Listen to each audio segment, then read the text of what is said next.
Well, thank you for joining us today. Morning for some people, afternoon for others. I'm sure there are still people getting on the phone and on the webinar. And I just want to go through a little bit of housekeeping before we go ahead and start the presentations.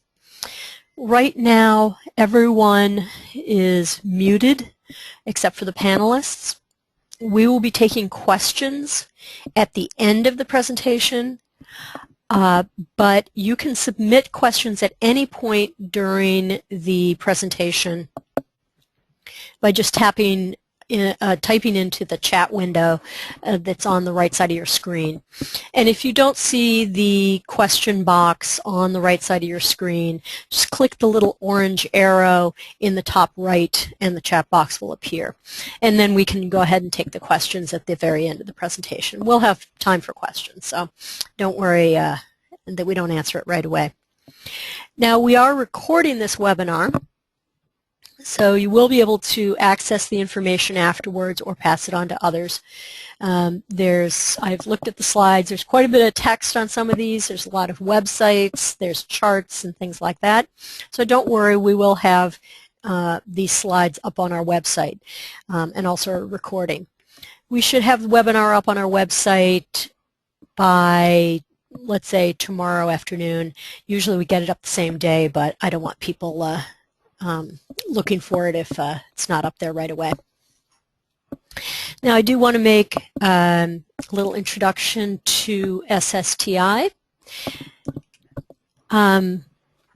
We are a community of practice for those not familiar with us.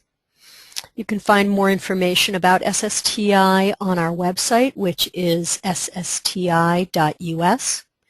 We're a network of reform-minded state DOTs founded in 2010 and housed at the University of Wisconsin. We work in 3 different ways: as a community of practice where participating agencies can learn together and share experiences that they implement as they implement innovative transportation strategies. And we work almost entirely with states. You can see a map of the states that we work with, although that does change up a little bit. I think Montana joined us at our most recent meeting. We also work as a source of direct technical assistance to agencies on transformative and replicable smart transportation reform efforts. And we also work as a resource to the wider transportation community, including local, state, federal agencies, in their efforts to reorient practice to changing social and financial demands. And our webinar series is part of that outreach. And I would like to introduce our 2 presenters today. Louisa Pawlowski is Safety and Operations Program Manager at the U.S. Department of Transportation Volpe National Transportation Center in Cambridge, Massachusetts. Louisa manages Volpe's work on the 2nd Strategic Highway Research Program, as well as various highway safety and operations initiatives. Before she joined Volpe, she served as the commissioner at the Massachusetts Highway Department from 2005 to 2009, and as the first highway administrator of the newly formed Massachusetts Department of Transportation from 2009 to 2011. Working with agency engineers and an outside task force, she directed the overhaul of the Highway Design Manual, which is what we're going to hear about today. This resulted in Massachusetts Project Development and Design Guide that received numerous national and regional awards and was recognized by AASHTO and FHWA as a national best practice. And our second presenter will be Gary Toth. He is Senior Director, Transportation Initiatives at the Project for Public Spaces. He has substantial expertise in transportation, particularly with Complete Streets implementation, livable street design, and the integration of transportation and land use planning. During his career at the New Jersey Department of Transportation, which spanned several decades, he established a sustainable and community orientation. This was highlighted by the establishment of the Context-Sensitive Solutions and New Jersey Future in Transportation's programs. He was instrumental in the creation of the Smart Transportation Guide for Pennsylvania and New Jersey, which again is what we're going to hear about today. He's one of the leading experts in the country on how to engage DOTs via transportation planning, funding, project development, and design processes to achieve sustainable and livable outcomes. And if you're interested in that, you can read more about all of that in his Citizen's Guide for Engaging Transportation Professionals, which I'm sure you can find at your local bookshop or online.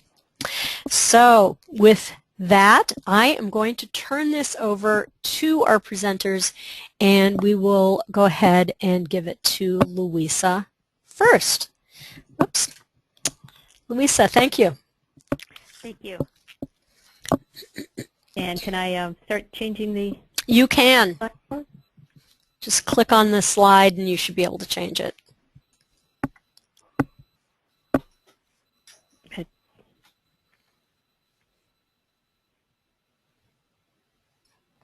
You may have to use your back arrows to go backwards if you want to. There we go. There we go.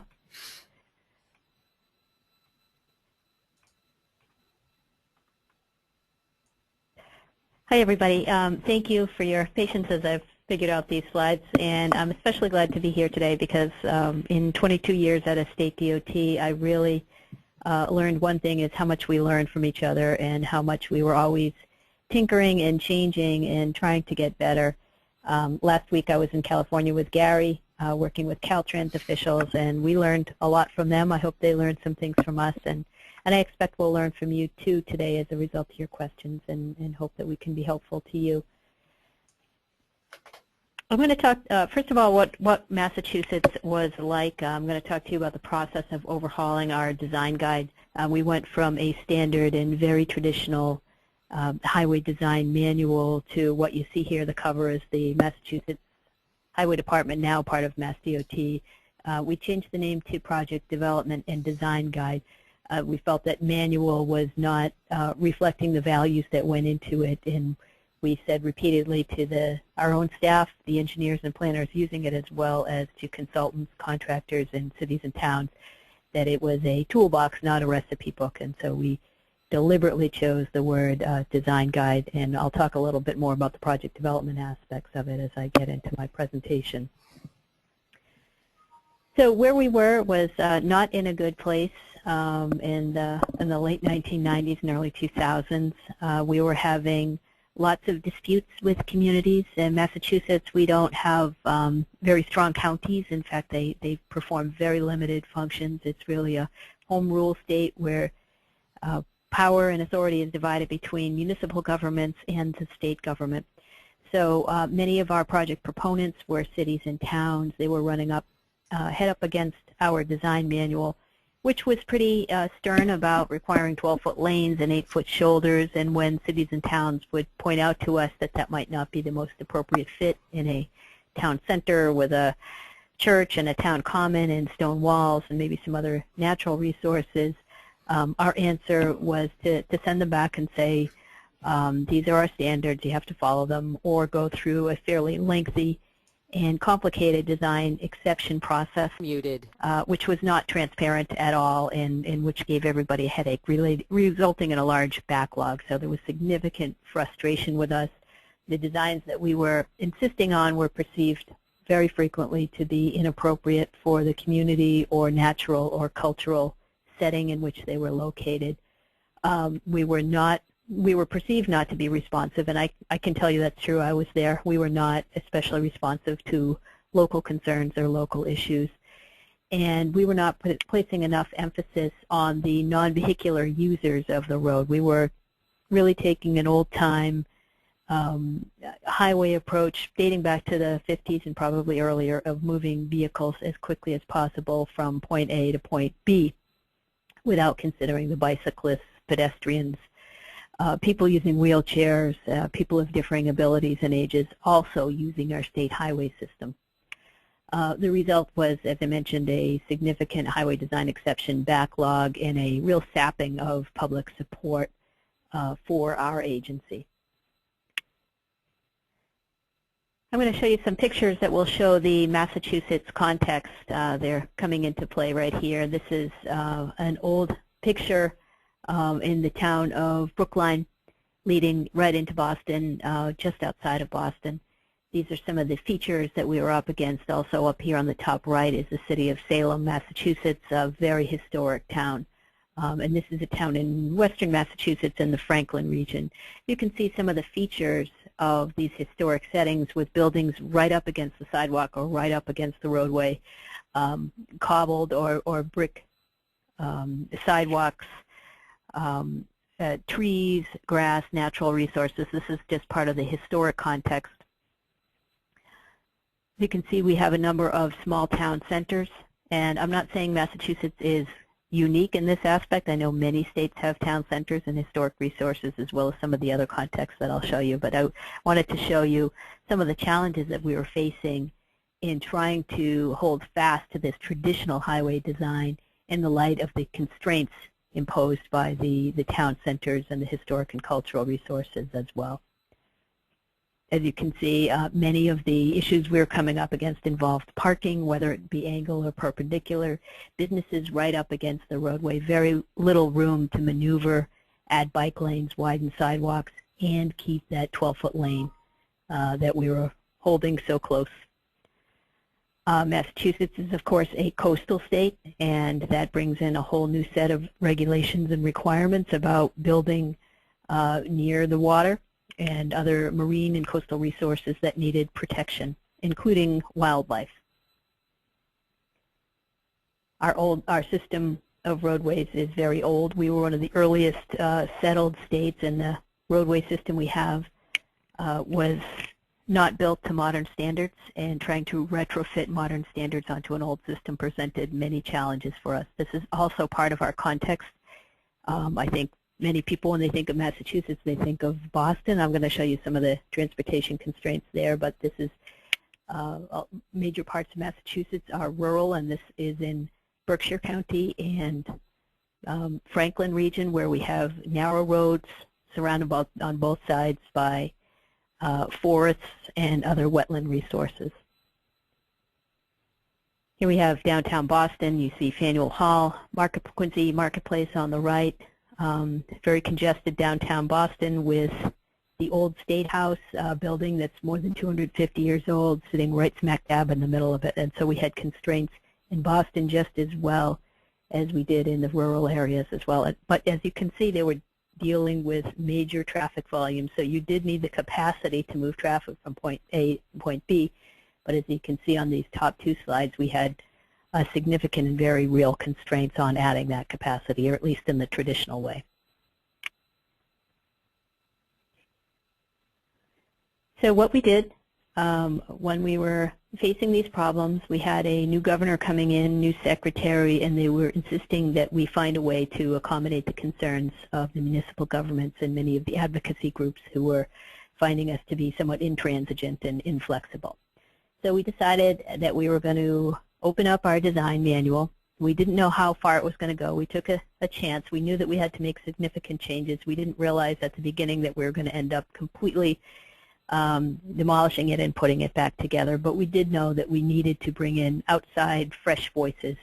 And instead of taking our traditional approach of having a group of engineers in a room in the State Transportation Building updating the design manual, we needed to really change it with some new perspectives. So we brought in a task force of 28 members, the vast majority of whom were not only not engineers but not Mass Highway employees. They came from advocacy groups, the Massachusetts Municipal Association, bike and pedestrian groups, regional planning agencies, public works entities, the Elderly Affairs Office, the Disability Commission, consultants and contractors. And they all did not agree with one another, except that they all agreed that we were doing a bad job. So we put them around the table and asked them to help us refresh and update our highway design guide. After some initial meetings where we had some difficulties getting people to agree on what the outcome of this would be, we decided to just start with building some principles. And we agreed that the safety and mobility of all users was important. Our engineers wanted to make sure that safety was at the top of the agenda. Everyone agreed with that, but they said safety means more than the driver. It means bicyclists and pedestrians and other users as well. We all agreed that we would incorporate the principles of what was then called context-sensitive design into the process, beginning with planning and going through construction, and that we would do a better job of outlining the project development process. From our perspective, we were having municipal proponents come in with sometimes ill-conceived and poorly prepared preliminary designs without adequate consideration of context or their citizens' views. And from their point of view, we were just taking their 25% designs and kicking them back. So we agreed that as part of this process, we would be clear about what the process was. I would say that most of the discussion revolved around basic design controls. At least in the first year, we did meet with this group for 2.5 years. The traditional AASHTO design controls, of course, you see on the left. Functional classification was a major one that we used, as well as these other features. What we ended up with was something different that did not throw away the traditional AASHTO design controls, but brought in context, the users of it beyond the drivers, the demand, measures of effectiveness, and design speed. This was one of the most significant changes for us. We had been going with a very basic set of functional classification as a driver of how we would select the design. Here we decided if we were going to take context into account, we really needed to take context into account, and we ended up with 9 area types, 3 suburban, 2 urban, and I'm sorry, 3 suburban, 2 urban, and we have actually 4 rural types here, basically based on density, what the resources were surrounding it, and encouraging project proponents to select an area type. And in fact, we were not holding them to one of these area types. We said if you have a mix, you can tell us about that, but use these to help set the context before you launch into the design process. We also asked them to pay a lot more attention, including our own engineers, to the roadway users, including buses, pedestrians, people parking to go into central business district, people using wheelchairs. One of the most difficult parts of this process dealing with an outside task force was getting people to understand the implications of what they were asking for. As I mentioned, most of them were not engineers, and up until that point it had been simply enough for them to say, you've got to accommodate wheelchairs, you've got to have a bike lane full width, you've got to have bus turnouts, and they really weren't understanding the space that took up in the roadway and what the trade-offs were. So we helped them understand that by producing graphics that would indicate to them how these would play out, and I'll show you the bubbles in a minute. But we also had measures of effectiveness that went beyond the traditional condition of the facilities, safety, mode choice. Nothing is wrong with these methods of measures of effectiveness. The problem was they weren't encompassing enough to take into account the principles of context-sensitive design. So we talked about environmental preservation, cultural resources, not only historic, but town centers, buildings, stone walls that help reflect the history of the place for which the roads were going through. Economic development was now explicitly included in our measures of effectiveness, and impact mitigation. Cross-section was one of the more difficult topics that we had. As I mentioned, we were having at the same table engineers who were used to doing things in a certain way, going with the old approach, which wasn't the wrong approach in every single instance, but also with advocates who had their own agendas in mind. For example, the bicyclists understandably wanted fully protected, full-width bicycle lanes. That ran right up against some of the resource protection advocates we had who wanted as little pavement as possible.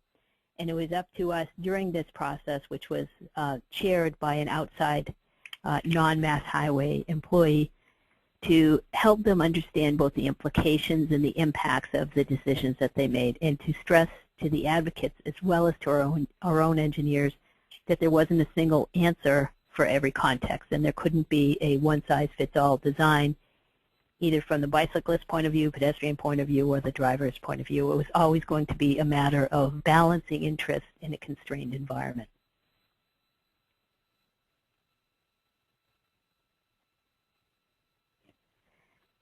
This is how we helped show them how these interacted. As you can see on the top graphic, we're showing how much space you need, how much width you have to fully accommodate all of the major modes with the vehicle here, the bicycle, and the pedestrian.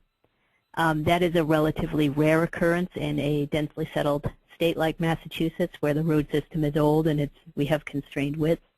More likely, as you're going down the line, what we're showing are shared space between vehicles and bicycles, sometimes shared space between bicycles and pedestrians, and sometimes the road is narrow enough and the constraints are strong enough that you are having bicycles, pedestrians, and vehicles sharing the same space, and you try to give as much to each of them so that they're accommodated, they're able to move forward safely without interfering or conflicting with one another.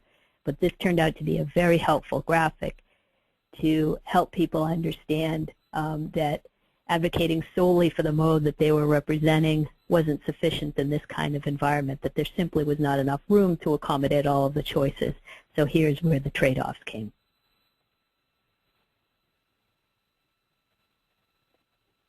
I'm going to give you some examples of the flexibility by comparing our old design manual to the new one. As you can see here, the design speeds changed quite a bit as we went from the 3 functional classifications to 9. We lowered design speeds. The real changes for us came within within the rural arterials from 60 to 75 miles an hour to 40 to 60, but they went down in all areas that we had, all functional classifications. In 1997, our manual, you can see this is the metric manual. We since saw the light and went back to the English system. But we had started to take baby steps toward recognizing that different functional classifications required different standards. But as you can see, we didn't get very far. We were really having essentially the same widths for travel lanes and the same widths for shoulders all the way down the line, with median, without median. We were having the same values in each of those boxes. So we had started that process of stratifying the roadways and the locations where they were, and understanding that that could have an impact on the widths of shoulders and lanes, but we didn't get beyond that.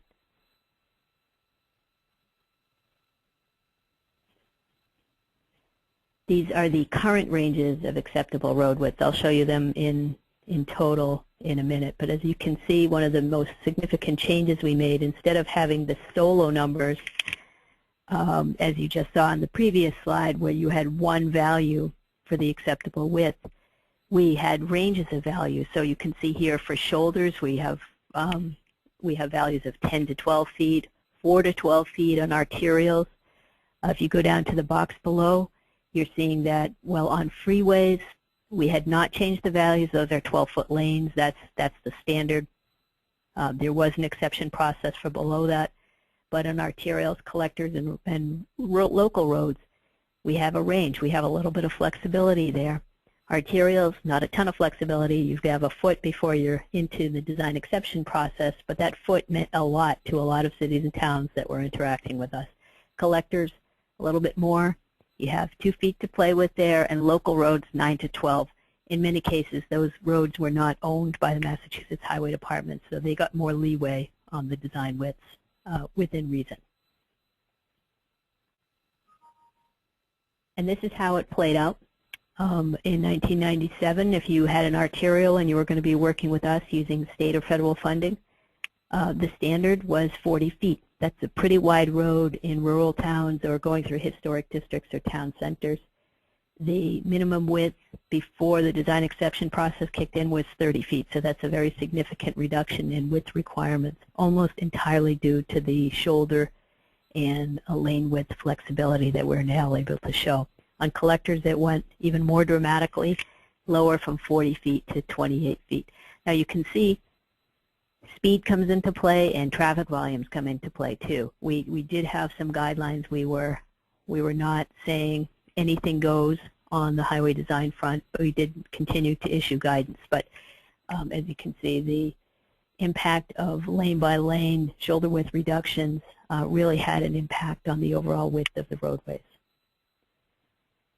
One of the primary goals for some of the advocacy groups, especially the bicycle and pedestrian communities, was to have level of service guidance, not only for vehicles, but for other users of the roadway too. And as you can see here, we did accommodate that request, and now that is routinely incorporated into the design process in Massachusetts. Design exceptions continued to be required for widths that went below those standards, but the number that we had, the backlog, was reduced dramatically. One of the results of issuing this new design guidance was that many cities and towns came to us and withdrew their projects from the design review and redesigned them to take advantage of the new flexibility that we had. So the list of design exceptions we had went down quite a bit as an immediate result of it, and that was a benefit to our agency as well as to the cities and towns that were stuck right in the middle of it. After issuing the guidance and training hundreds of our engineers as well as consultant engineers and contractors, we issued a challenge to each of our districts to come up with a model context-sensitive design project. This is one of them. This is Beacon Street in Brookline. I showed you Brookline earlier before. And this is addressing a high crash location, with the before example being on the left and after being on the right. There's an unfortunate patch right there.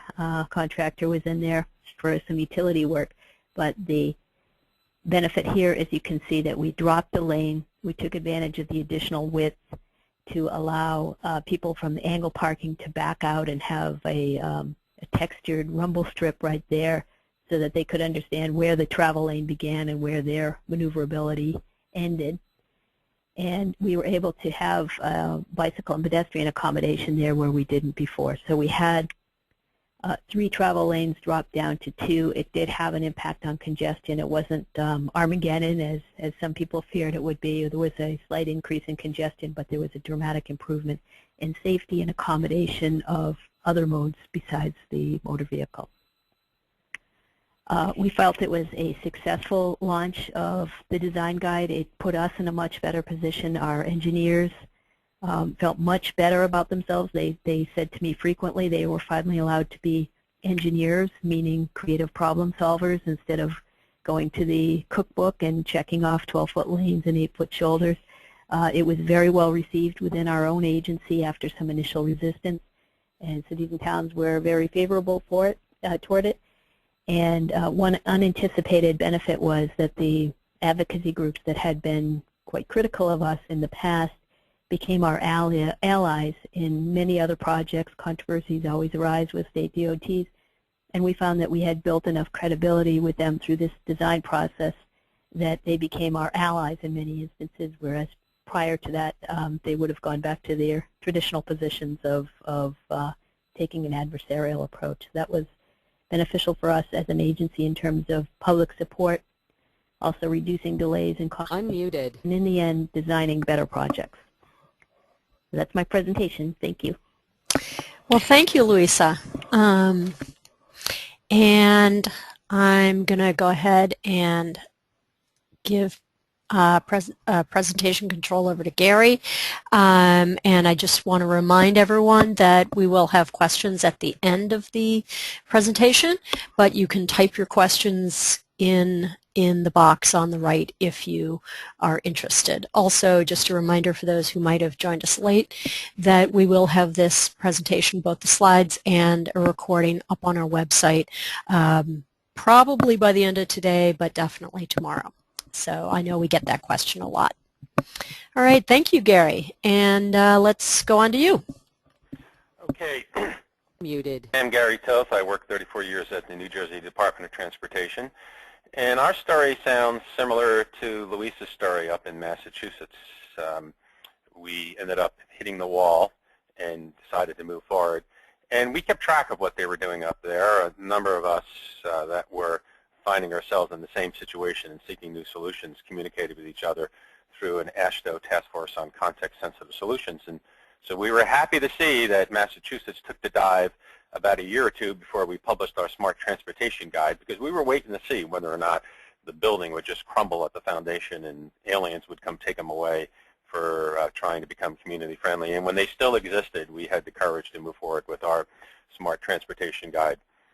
My talk today is about our path to the Smart Transportation Guide. It was a 8-year odyssey, and it started when we got introduced to the concept of context-sensitive solutions, and we realized that internally at first, a lot of our engineers were afraid that CSS was simply about the community context, and that the C stood for community-sensitive context, not context-sensitive solutions. So we moved forward and began to realize that there were many other elements of the context. And the ideal situation would be to merge them all together and consider them all linked together. But for many years, instead, we let the transportation context obscure all the remaining context. A line that was frequently heard around the halls of New Jersey DOT in my first 25 years was that the safety and mobility of the motoring public takes precedence. And that's what we did. But the inevitable result was that the community started pushing back. After we were finished with the interstate system and we didn't have a national sense of priority behind us, we had to begin to justify our projects more locally, and we weren't able to do it because we were pushing our communities around and our projects got stopped.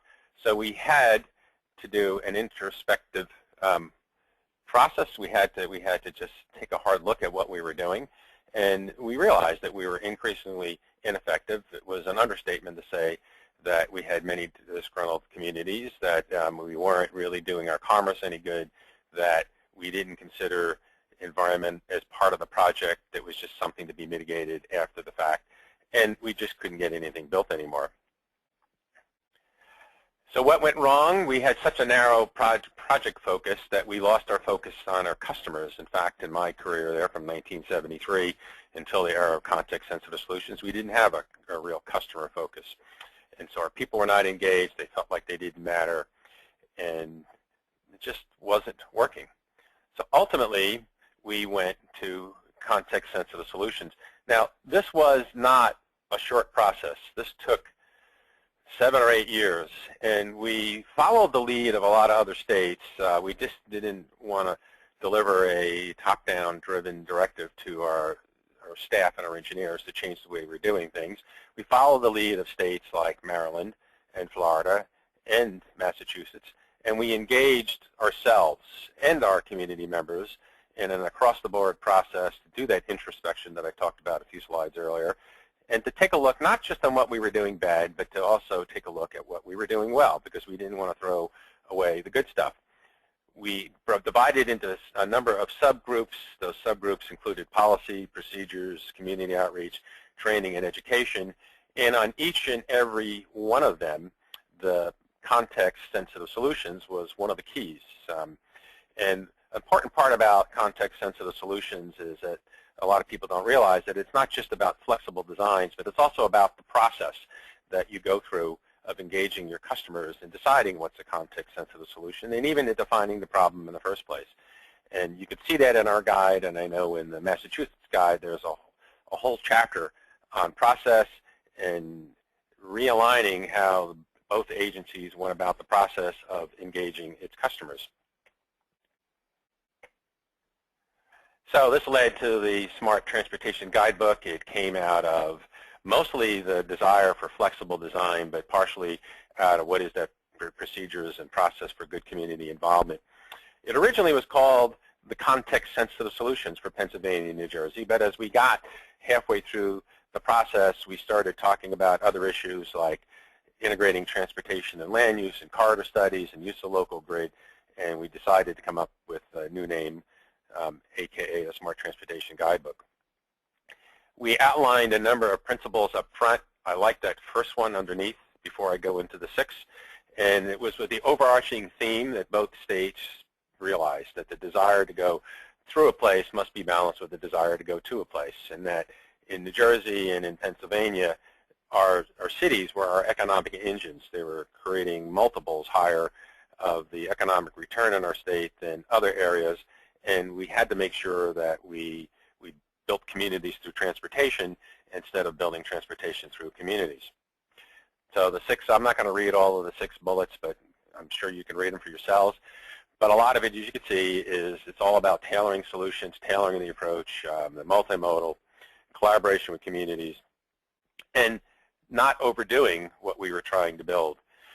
That's what this slide is about. This is a principle that I learned in engineering school back in the early 70s, but one of which we lost sight of in our transportation agencies. And that principle was that you reach a point of diminishing returns, and when you're trying to solve a problem, that you reach a point where each incremental gain in effectiveness of the solution costs double and triple the cost. And yet in New Jersey, like in virtually every state DOT in the country, we were doggedly causing ourselves to double and triple the cost of our projects in order to try to gain a small gain in value. The Smart Transportation Program rolled back that concept and wanted to talk about the concept of right sizing. How do we get the high value to price solutions?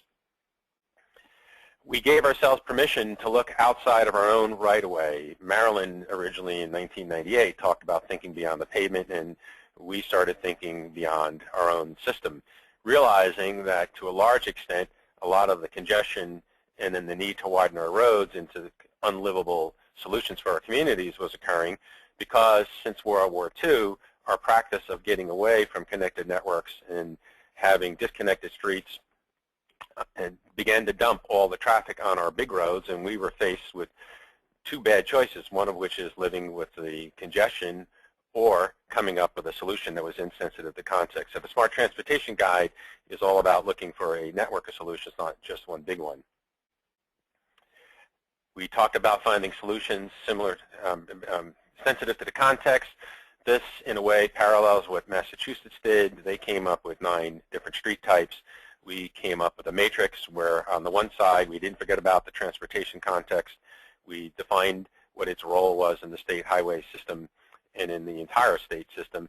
And then across the top we talked about what are the different contexts. And the idea was that solutions, one size does not fit all. That and before this we were simply trying to put 12-foot lanes in every one of those boxes on the screen.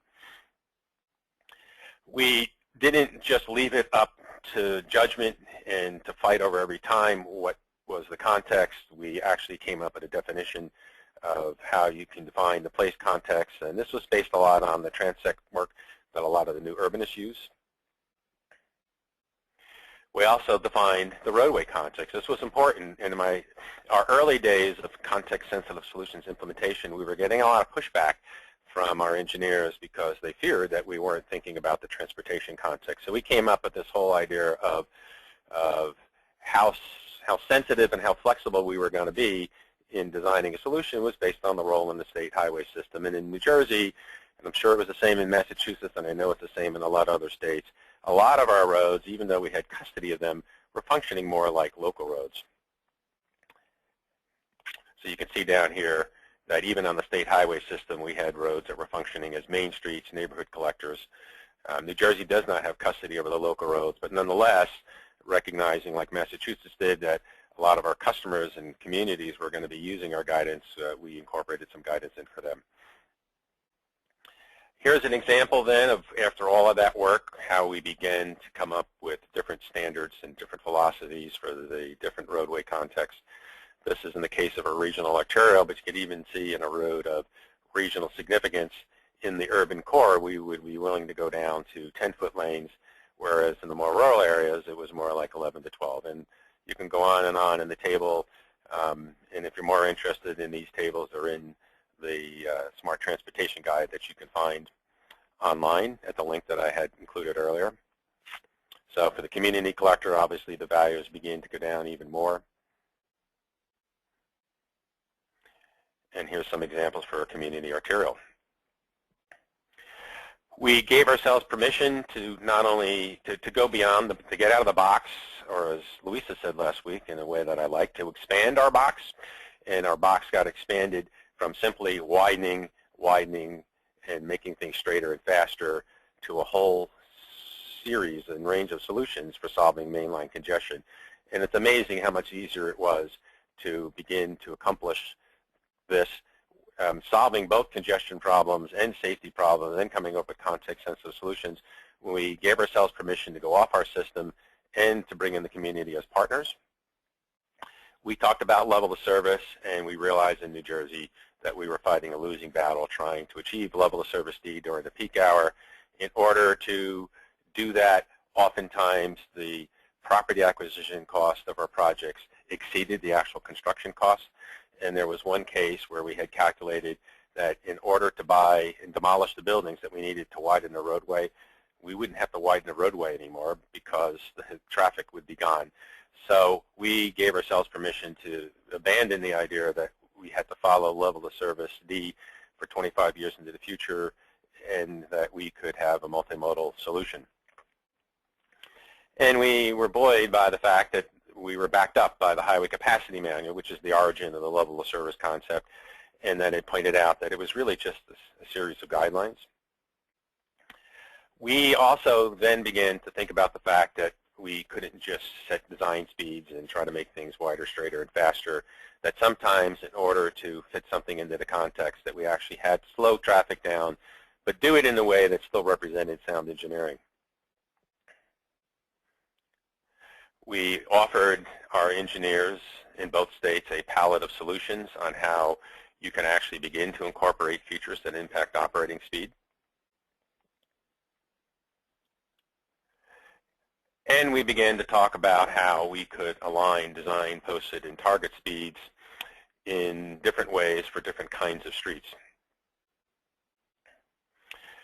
So there's also an executive summary. Most people are familiar with the full Smart Transportation Guidebook, but there's also an executive summary which contains different information and different graphics. And so those that are interested in understanding the full breadth of the Smart Transportation process can also look for the Smart Transportation Guidebook Executive Summary, and down at the bottom of the screen is an example of one place where you can find it.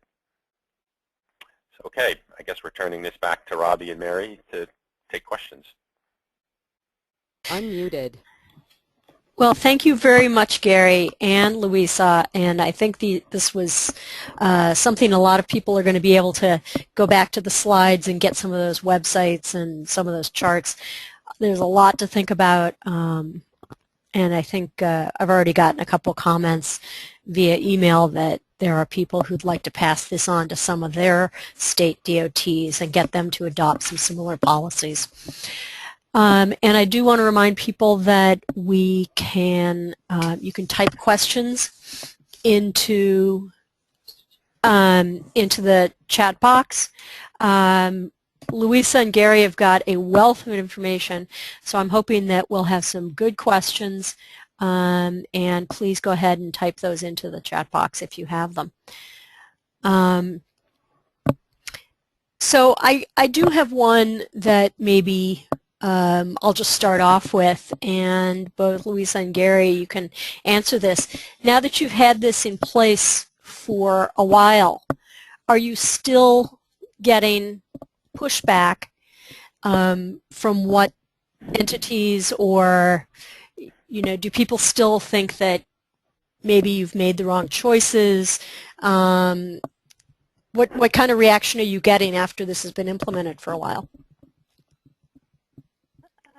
I would say in Massachusetts the pushback we got was at the beginning. From our own engineers, there was a lot of skepticism about whether this was a wise idea to open up what had been a highly technical and insular process to an outside group or outside groups who could be a little rambunctious and certainly were quite critical of our agency and did not have the engineering grounding that you would normally expect for people entrusted with making major recommendations for a design guide.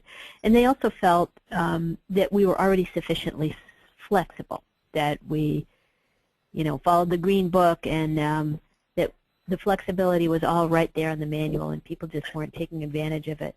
But I think from a combination of kind of forcing people in our agency to sit at the table with our critics, some of them quite thoughtful critics, I'm not saying that it was all bad, but having them interact with each other, I think, developed some mutual respect and understanding of one another's positions. And I think once people saw that the result was the backlog of design exceptions was going down, we were actually getting praised instead of critiqued all the time, and most importantly to them, that we were able to design solutions that fit the problem instead of just going to this recipe-based approach. I think our engineers liked best the fact that they were allowed to be the creative people that they really are. They are problem solvers at their core, and they are now permitted to be problem solvers. And I think from the advocacy group's perspective, they were just as suspicious of us as we were of them. And I think there's, certainly controversies continue to come up and disputes arise over design decisions. I'm not saying the world has magically gone perfect and happy in Massachusetts, but the structure for addressing those is much more conducive to acceptable solutions than it used to be. So I think getting over that initial and substantial resistance helped pave the way to much more widespread acceptance of it. Okay, great. I would echo what Louisa said. As time went on, the resistance to this idea began to erode, mostly for this reason that Louisa cited, that engineers were going to get to be engineers again. I'll never forget, after one of our early context-sensitive solutions training sessions, I went and talked to one of our senior folks who worked in the pavement engineering section, and I asked him what he thought, and he said, this is what I thought engineering was going to be about when I graduated from college, when I first came to DOT. And he said, I realized that we were locked into an accounting system where basically we were just pulling numbers out of the book, and there was no creativity. So there was a lot to like for our engineers. If you think back to the chart that I showed, where we were no longer looking for the optimum solutions, that we were thinking about it as engineers as to where we were going to go along that value, the price curve. That appealed to a lot of our engineers. The idea that we had partners in this, that our communities had to become part of the solution, we weren't going to let them off the hook, that appealed to a lot of our engineers. We were frustrated as an agency because a lot of times we would go through a lot of expense and energy to add capacity to the system, and then the next thing you know, the community would put stores and big boxes and schools and all sorts of other things on top of the roadway, and basically ate away half the capacity in a very short period of time. And so with that appeal to our engineers, that the communities weren't going to be let off the hook, that they had to become partners in the whole thing. So there was a lot to like. Agencies are complex. There's always a few people, and I could tell you right now, I could still remember who the people are in New Jersey DOT. Some of them are still there, who are probably on a small little island somewhere resisting this. But in general, over a period of time, the common sense of this sunk in. Okay, great. We also have a question here about whether issues occurred with some of these changes pertaining to FHWA's concerns. Did you get any reaction from them? Is there resistance to some of these changes at the federal level? In New Jersey, no. They were a full partner in a lot of this. And one reason why we didn't get any resistance was because nothing we did was inconsistent with sound engineering. I showed you 3 tables of the many that we had developed in terms of design values for Pennsylvania and New Jersey. And there's not a number. There's only one number in all of those tables that required a design exception in both states. And Pennsylvania quickly changed their design manual so that went away. So everything that we did was consistent with AASHTO. It was just a matter of figuring out how to adjust design speeds and functional classification and selection of design vehicles and interpretation of the standards that allowed it to happen. So Federal Highway was happy with this. In fact, our Federal Highway Division helped us understand how we can actually use some federal funds to do some of the network off-system solutions that I talked about on that one slide about the corridor approach. Okay, great. And similarly, we had a lot of support from the division office, not only in terms of helping us phrase correctly. Even, when we said we did have flexibility in our old guideline, we did, but not so anyone could tell, and it was very, hesitatingly used. So Federal Highway helped show us how language could be used to encourage flexible design, and they also helped us have access to other practices in other states to use as an example. Okay. Federal Highway is a big advocate of this kind of approach, particularly in the current administration. But even back then it was. But the thing I guess we need to understand about Federal Highway is that they can encourage a state to do something like this, but they won't impose this kind of thing on somebody. And so it takes the DOT, with some encouragement from Federal Highway Administration, but it'll take the DOT ultimately to decide to want to do this, and then their Federal Highway partner in their state will help them do it. Okay, great.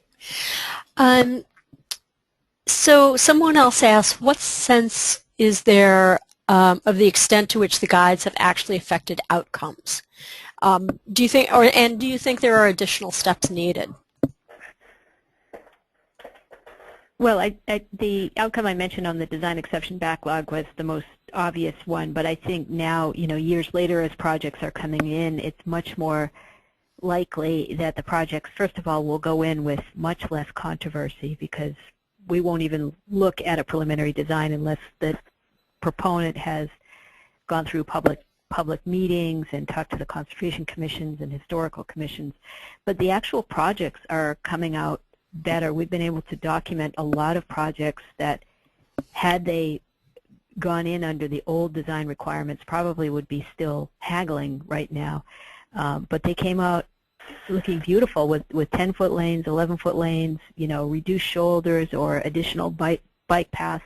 It had an impact on major projects that we did later on with the Accelerated Bridge Program, where we put our first bike lane on an interstate, and the Longfellow Bridge, where we ended up dropping an outbound lane and converting it to pedestrian and bicycle use. I know from having been directly involved in those that had we not gone through this process with the design guide, these decisions never would have been made. We would have been digging in our heels.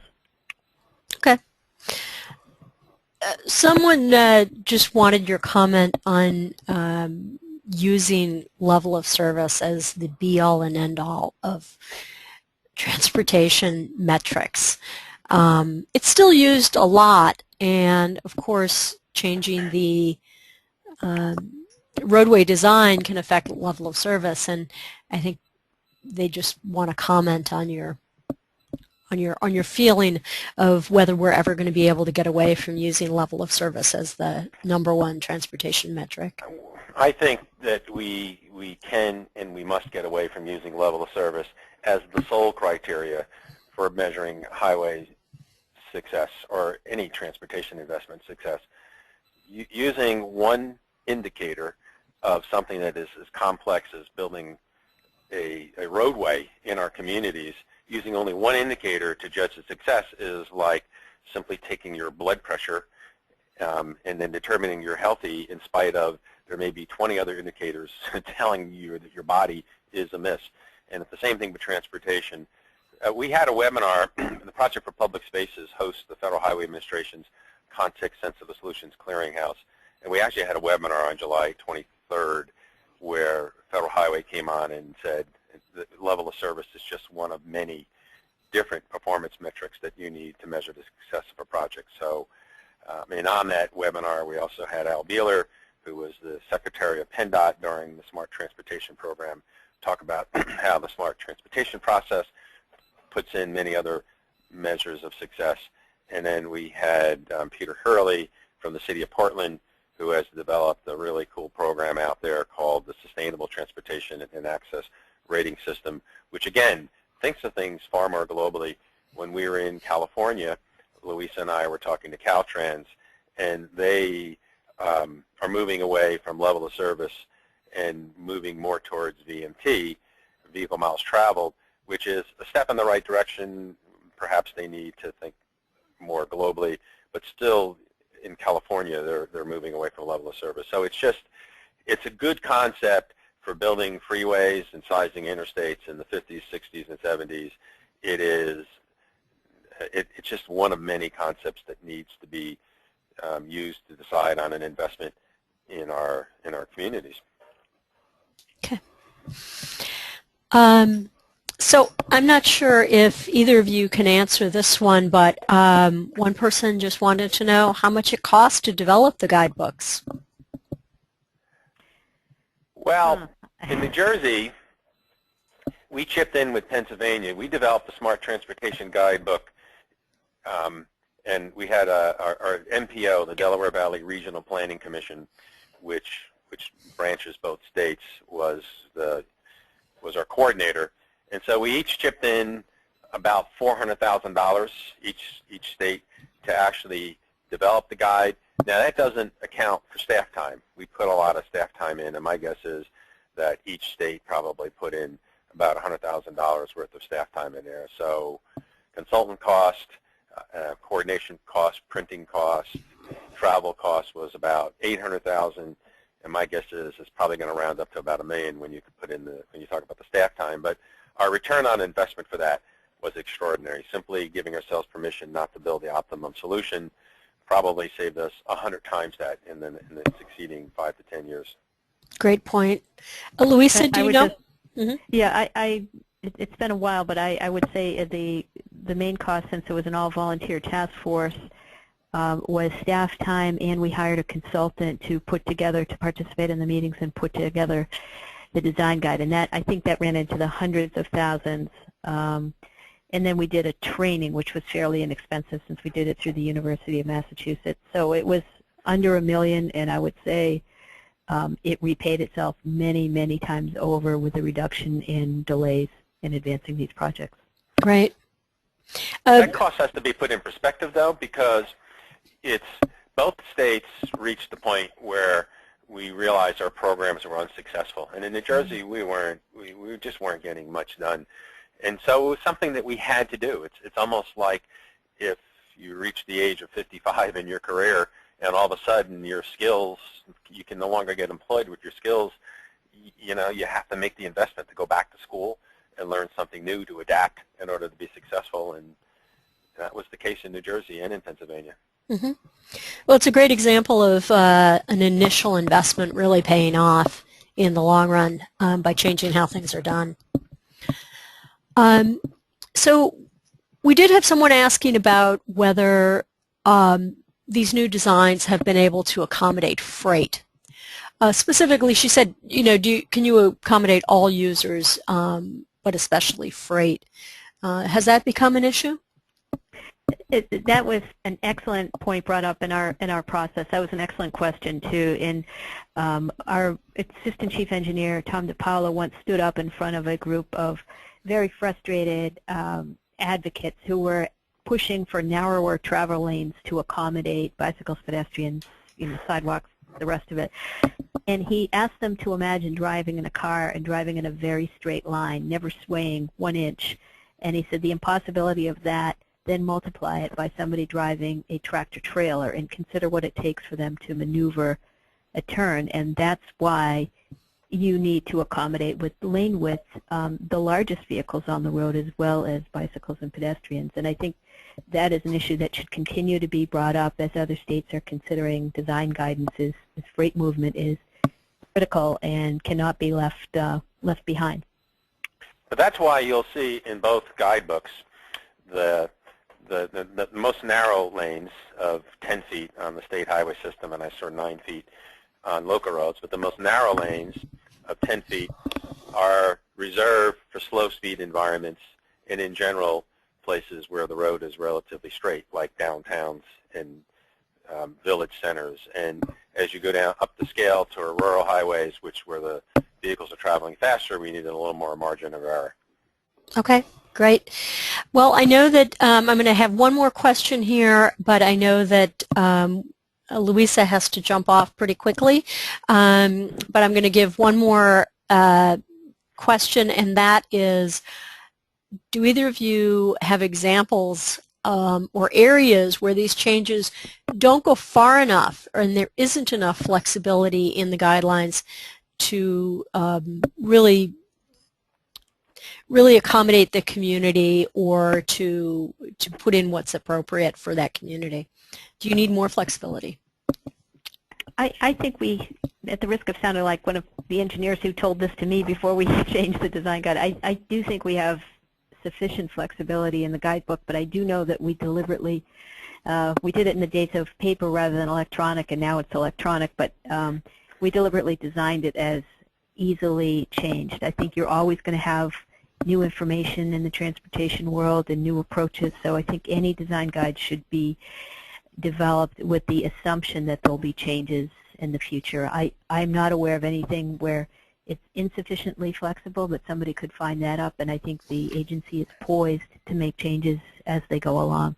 Okay, wonderful. Well, we are just coming up on the hour, and I just want to thank both of our presenters. This was a fantastic webinar. If anyone who is a registrant or on the call is interested, we will have the slides up by tomorrow, probably by the end of today. We'll also have a recording of the webinar up, so if you want to take a look at any of those charts or take a look at one of those websites that were up there, you'll be able to do that. And we do invite you to sign up for the SSTI e-newsletter, which comes out twice a month. And you can do that on our website. You'll get news of upcoming webinars and resources that we have on our website or reports that we've done. You can also follow us on Twitter, and you'll find all kinds of resources up on our website, and we invite you to visit us there at ssti.us. So thank you to everyone who joined us, and thank you to Gary and Louisa for your information and help.